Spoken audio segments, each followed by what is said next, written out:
السلام عليكم ورحمة الله تعالى وبركاته أصحابتي غالية مeel kastoo dunida guudkeeda ka joogta waan idin salaamaya maanta maxaan idin hayaa waxyaabo idin qoslin doona mararka qaarna aad wadnaha isqaban doontaan naxdin awadeed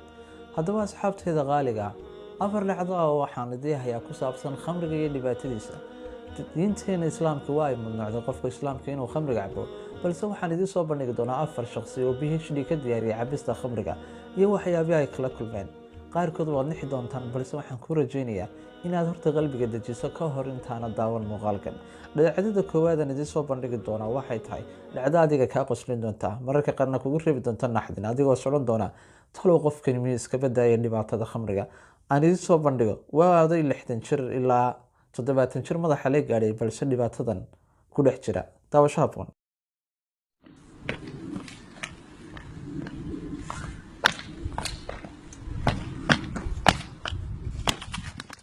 dhacdada labaad asxaabtayda qaaliga aan idin hayaa waxa weeye 40 jir xoogu inta leegyahay oo intuu cabitaanka iska badiyay dibadda sameeyay waxaan arki doonaa hadduu Ilaahay raalli ka noqdo mar kale waxaan ku leeyahay nixin qosolka ila geej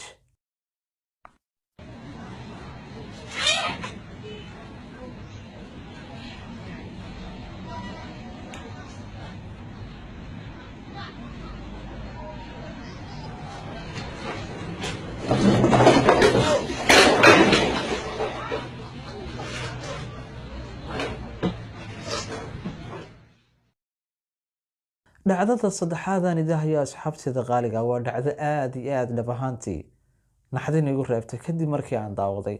hadda waxaan ku rajaynayaa inaanad adiguna nixin balse aad ka waani doonto mid ka mid ah asxaabtaada aad ku ogtahay inuu balwadda khamriga leeyahay okay aan idiin soo gudbiyo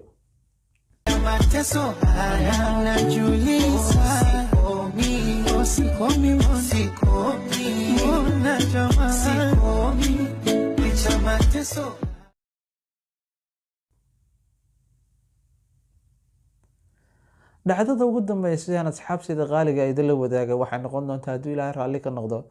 dhacdadan oo aanan ka sii faalloonin balse aan idiinku dhaafi doono insha Allah tacaala barnaamijkeena maanta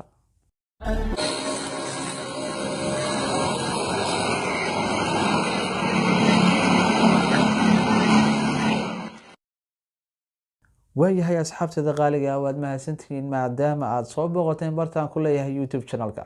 fadlan haddii aad nagu cusub tahay waxaan rajaynayaa inaad subscribe noo dhaafi doonto like iyo share na kula wadaagi doonto asxaabtaada qaaliga